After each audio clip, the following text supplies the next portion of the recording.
일단 굴절 이상과 치료에 대해서 말씀드리겠습니다. 눈은 이렇게 생겨 있고 대충 23.5mm 정도고, 그리고 굉장히 높은 그런 굴절력을 가진 작은 오관들로 이루어진 오관입니다. 그래서 이제 굴절률이 이제 좀 근시인 경우에는 상이 이렇게 좀 앞쪽에서 맺히고, 원시인 경우에 뒤쪽에서, 난시인 경우에는 그 각도에 따라서 굴절률이 다른 경우가 좀 있습니다. 그래서 그거를 보완하기 위해서 저희가 이제 이런 구면 렌즈나 실린더 렌즈를 통해서 난시를 조절하고, 그 다음에 구면 렌즈를 통해서 디포커스를 조절을 합니다. 근시라는 거는 눈이 통과하는 빛이 지나치게 굴절되어 망막 앞쪽에 초점이 맺힌 상태입니다. 그러니까 여긴 잘 보이는데 멀리 있는 건 안 보이는 거겠죠. 그래서 사람들이 내 눈은 마이너스예요? 이렇게 물어보는데, 이제 이거는 도수에 대한 얘기입니다. 그래서 마이너스의 도수의 안경이 필요한 상태다. 그래서 마이너스 1.5 도수면은 뭐 대체적으로 나은 시력 0.3 정도 된다고 보시면 됩니다.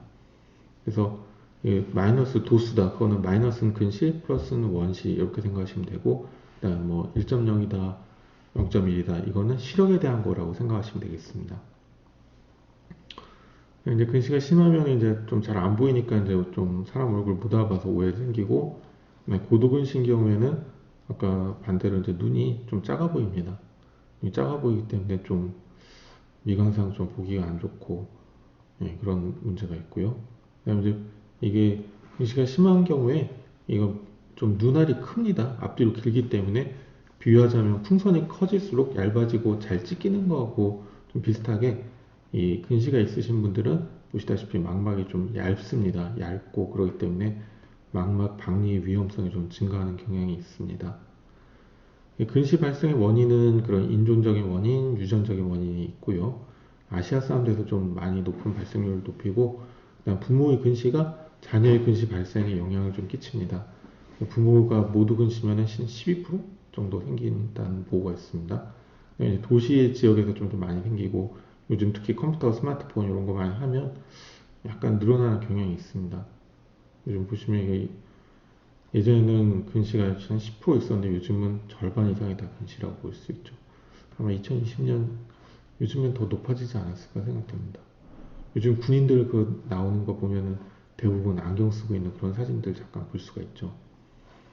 그래서 이거는 근시는 그 여기 일찍 생길수록 더 진행을 빨리 하는 경향이 있습니다. 그래서 어릴 때 근시가 생기면 한 해 1디옵터씩 거의 0.8디옵터씩 진행을 합니다. 그러면 여기서 보통 18세 정도 때 멈추게 되니까 18세, 16세? 그러면은 이때 생기면은 눈이 뭐 0.8이라고 치면은 곱하기 18디옵터 근시가 되는 거고, 그 다음에 이 정도면 0.6에서 6 하면 한 3, 4디옵터? 그리고 이때 생기면은 뭐 심하게 진행돼 봐야 뭐 한 2, 3디옵터? 그 정도. 그래서 빨리 생길수록 더 안 좋다. 눈은 이렇게 균일하게 커지는 게 아니라 앞뒤로 볼록하게 커지는 거고, 그 다음에 이제 조절하려는 이런 액티비티가 있으면 여기 이제 여기를 조이니까 이 뒤가 좀 늘어나는 경향이 있다고 합니다. 근시를 TV를 봐서도 나빠지는 않고, 이게 TV, 근데 꼭 그런 건 아니긴 한데, 이제 근시기 때문에 TV를 가까이 본다고 봅니다. 그 다음에 이제 뭐 이게 근시가 반드시 진행되는 건 아닌데, 근거리 작업을 하면 이제 약간 트랜지언트한 마이오피아가 생깁니다. 근데 그 상태가 예를 들어서 좀 이렇게 좀 쉬고 눈 감고 그러면 이제 그 마이오피아 체인지가 이게 약간 디케이가 되면서 다시 근시가 풀리는데요. 근데 예를 들어서 막 8시간, 10시간 계속 근거리 작업을 하고 이제 그 눈의 그 뭐랄까 모양체 소대가 풀어질 시간 안 주고 계속 근거리 작업만 반복하면 가성 근시 상태에 빠질 수가 있습니다. 게다가 요즘은 예전에 TV가 멀리서 이제 크기 때문에 좀 멀리서 봤는데, 요즘은 이렇게 점점 스마트폰이 작기 때문에 점점 가까이 약간 보는 경향이 좀 있습니다. 그래서 이게 더 가성근시를 좀 유발할 수 있겠죠. 그 다음에 이제 근시가 원래 있는 아동이 근거리 조절 작업할 때 가성근시에 더 빨리 회복이, 그리고 회복도 느리고, 그리고 가성근시가 회복이 안 되면 실제 근시로도 진행이 가능합니다. 근시를 진행을 멈추기 위한 방법들은 뭐 유전적인 원인은 어쩔 수가 없지만 환경적인 원인으로 근거리 작업을 좀 줄이고 야외 활동을 하면 좀 도움이 됩니다. 그 다음에 이런 거 읽어보시면 되고, 안경을 안 써도 되느냐, 약시가 있으면 쓰셔야 되고 양알 차이가 있는 경우가 있기 때문에 이건 검사를 해봐야 됩니다. 무슨 다초점 안경이 근시를 예방하나요? 예전에는 약간 효과가 있는데 좀 애매합니다. 드림렌즈 이것도 효과가 있다는 얘기도 있고 없다는 얘기도 있습니다.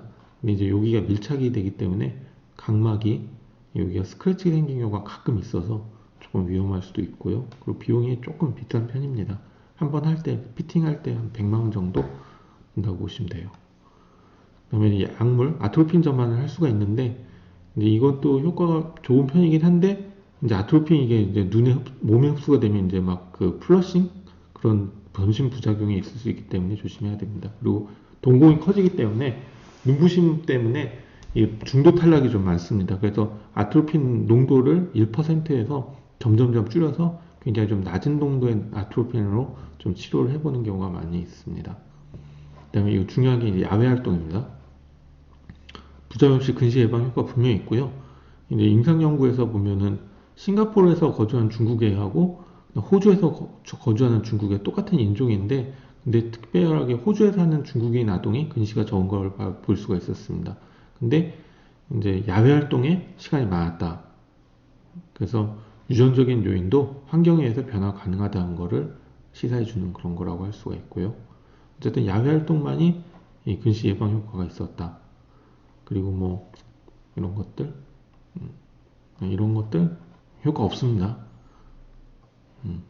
그래서 근시가 시작되기 전에, 근시가 시작된 다음에 활동하면은 조금 별 효과가 떨어집니다. 그래서 좀 일찍 시작을 해서 이제 1시간 반 정도 멀리 있는 야외 활동하면서 멀리 있는 사물을 보는 게 좀 도움이 됩니다. 그리고 가상 근시가 있으신 분들은 일관성 근시에 빠지지 않게, 그래서 근거리 작업을 하고, 특히 근시가 있는 분들은 특히나 근거리 작업하고 휴식을 가져야지 진행되는 경우가 별로 없습니다. 근데 근시가 이미 진행했다. 그러면 뭐 긍정적으로 이게 얘는 이거 가까운 거 책 읽기나 공부나 스마트폰에 취미가 있고 공부를 열심히 할 수도 있겠구나, 그렇게 좋게 하고, 그 다음에 성인이 되면 라식 등의 수술로 교정이 가능하다. 근데 어쨌든 이런 도수를 잘 확인해야 되고 망막 열공 생길 확률이 좀 높기 때문에 좀 안과에 가끔씩 가보는 게 좋습니다. 그러면 이런 근시를 교정하기 위한 수술은 1970년대에는 이게 라디알 케라토톰이라고 해서 각막에 이렇게 절개창을 넣어서 각막을 평평하게 하는 방법을 썼습니다. 근데 이거는 더 이상 이제 쓰지 않아서 사장됐어요. 왜냐하면 이게 이렇게 좀 약간 엉성하고, 그리고 이게 뭐랄까 리프로듀서블 해야 되는데 이런 상태로서는 정확하게 얼마 했을 때 얼마 변한다 그런 걸 노모그램을 좀 구하기가 어렵습니다. 그래서 이제 엑시모 레이저, PRK나 라섹 같은 수술이 요즘의 대세 수술이라고 할 수 있죠. 그래서 이런 식으로 이제 저희 병원에서도 이제 EX500으로 하고 있으니까 이제 관심 있는 선생님들 한번 보시면 되고요. 그 다음에 이제 라식은 이제 장점이 통증이 별로 없습니다. 그 다음에 근데 이제 이 각막신경을 절개를 하기 때문에 안구 건조증이 좀 빨리 오는 편입니다. 그리고 각막의 이 절편을 이렇게 들었다 붙였다 하기 때문에 이 절편 이탈 같은 합병증, 여기 보시면 충격받으면 이게 약간 쭈글쭈글해지거든요. 그리고 각막 상피대포 함입. 그러니까 이게 완전히 붙지를 않아요. 한 10년 정도 지나도 이렇게 한번 들었다 내린 각막은. 그래서 특히나 운동선수 같은 경우에 뭐 그 공에 맞거나 그러면 이렇게 각막편이 다시 이렇게 약간 편의가 오는 경우가 있습니다. 그리고 각막신경을 이만큼 자르는 거기 때문에 조금 간조증이 많이 올 수가 있죠. 노화는 이제 그 굴절 이상이라기보다는 이제 굴절 조절을 못하는 겁니다. 그래서 핸드폰 글자 안 보이고 그런 상태에서 책을 오래 읽으면 이제 두통이 오겠죠, 두통. 노안이 오는 시기는 이제 이때 되면은 저도 이미 노안이 왔고요. 40대가 지나면은 다 노안이 옵니다. 어쩔 수가 없어요. 누구나 옵니다. 태어날 때는 굉장히 렌즈가 말랑말랑하고 모양채소돼도 이게 탱탱하게 이렇게 잘 작용을 하기 때문에 뭐 10cm 앞에까지 다 볼 수가 있죠. 근데 이게 한 20대가 되면 이 정도, 그 다음에 한 30대 중반이 되면 리얼 포인트가 20cm까지, 그리고 40대가 되면은 이 정도, 50대가 되면은, 60대가 되면은 거의 1m 앞에 가까이 오면은 안 보이는 겁니다. 핸드폰이 안 보인다고 하는 거겠죠, 노인분들이. 근데 이런 분들이 이제 옛날에 보이다가 이게 안 보이기 때문에 처음에 되게 당황하고 많이 불편해 합니다. 노안을 교정하는 방법으로는 뭐 돋보기를 쓰기도 하고 수술적으로 하기도 하고 했는데, 이제 대부분이 이제 요게 많이 쓰이고 있습니다. 요게 인공수정체. 인공수정체는 이제 이런 회절 현상을 이용해서 멀리, 가까이 이 두 가지 포커스를 다 맞추는 게 요즘의 트렌드죠. 노안 치료는 어쨌든 안경을 전혀 안 쓸 수 있는 방법은 아직까지는 없습니다. 근데 점점 좀 좋아지고 있고, 그리고 이제 뭐 여러 가지 방법들이, 굉장히 많은 방법들이 막 많이 나왔다가 또 그냥 또 사장되고 그랬어요. 왜냐하면 그게 뭐 처음에 한 1년 정도는 효과가 있었는데 이제 한 5년 정도 지나니까 효과가 없어진다든지, 아니면은 처음엔 몰랐는데 나중에는 뭐 생각하지 못했던 합병증이 생긴다든지, 그래서 아직까지는 좀 확실하고 젊을 때로 돌아갈 수 있을 정도로 효과가 좋은 그런 방법은 아직은 없습니다.